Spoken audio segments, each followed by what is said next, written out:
Today's lesson is all about algebra, and the reason for that is because you already know how to make a deductive reasoning argument from what you learned in algebra. So we're just going to talk about how we show the steps of our arguments for solving an equation. Every good deductive argument has some agreed upon rules, and these are the ones that you learned in algebra. The first one's called the addition property of equality. It means that we can add the same thing to both sides of an equation.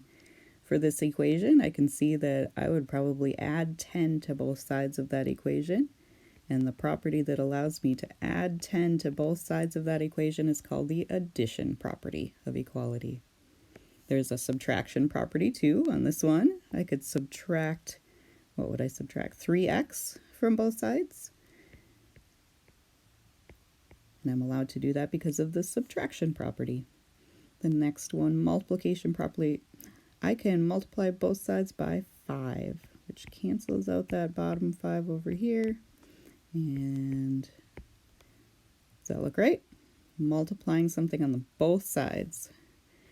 Division property. I can divide by the same thing from both sides. So divide by 9, divide by 9. I'm allowed to do that because of the division property.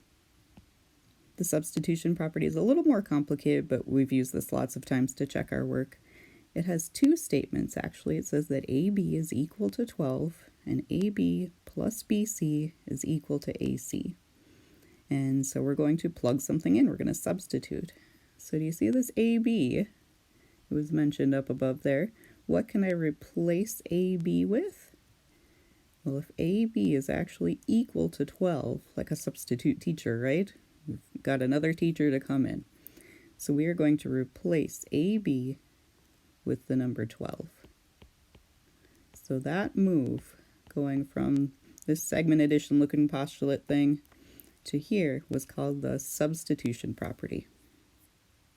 And the distributive property that allows you to take that 3 and multiply it by both things in the parentheses, you get a 3 and you get multiplied by 3. That's called the distributive property. And if we wanted to take one more step and simplify that to combine those like terms, plus 6 minus 7 is minus 1, that would just be simplifying, or combining like terms, we could call that.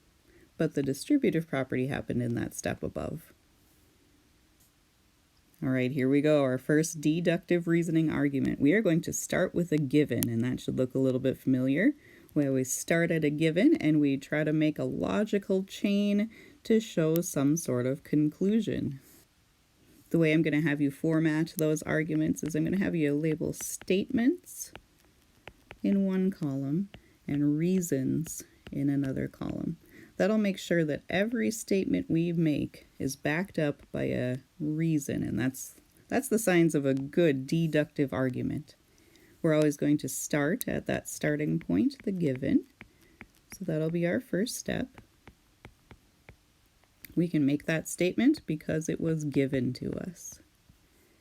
Now, what would you do if you were solving this algebraically? I would maybe try to get all the x's on one side, so I might subtract 3x from both sides. The one catch in this is I don't want you to show that step. That might be a little difficult for you. Instead, what I want you to do is I want you to show the result that would happen if you subtracted 3x from both sides. So I would get a 6x minus 4 on this side and just a 5 from that side. And how did I get from step 1 to step 2? I subtracted from both sides, so I was using the subtraction property. The subtraction property of equality. Feel free to abbreviate that. If you were solving this equation, what would you do next? I think I would add 4 to both sides. So if you want to write that off to the side, you can, but you certainly don't need to. You could just show me what happens when I add 4 to both sides. It should look like this, right? And what did I do? I added something to both sides, the same thing to both sides. That's the addition property of equality. Looks like I'm at my final step. How am I going to get from this step to this step? I'm going to divide by 6 on both sides, and 9 divided by 6 is 1.5. I divided to get here.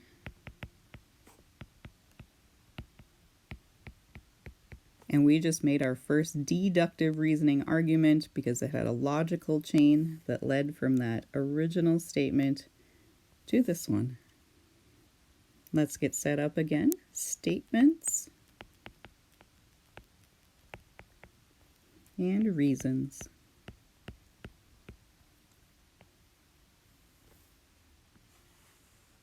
So just one more example. We always start with our given equation or given information. We are going to make a logical path to that conclusion. I think the first thing I would do is distribute that 3. 3 times x, 3 times 9.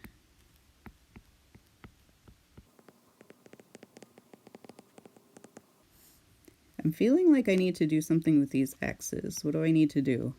Since they're on the same side of the equal sign, I need to combine them. So 3x's plus 1x, 4x. But I did not use the addition property to do that. That's a little tricky. I did 3x plus 1x, but that wasn't the addition property because I didn't add something to both sides of the equation.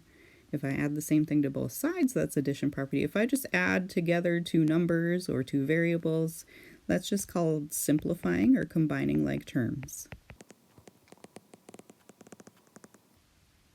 Again, it would only be the addition property if I added something to both sides of the equation. Next, I think I'll subtract 27 from both sides.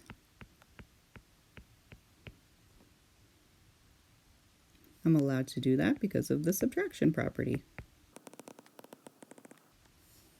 And finally, divide by 4 using the division property.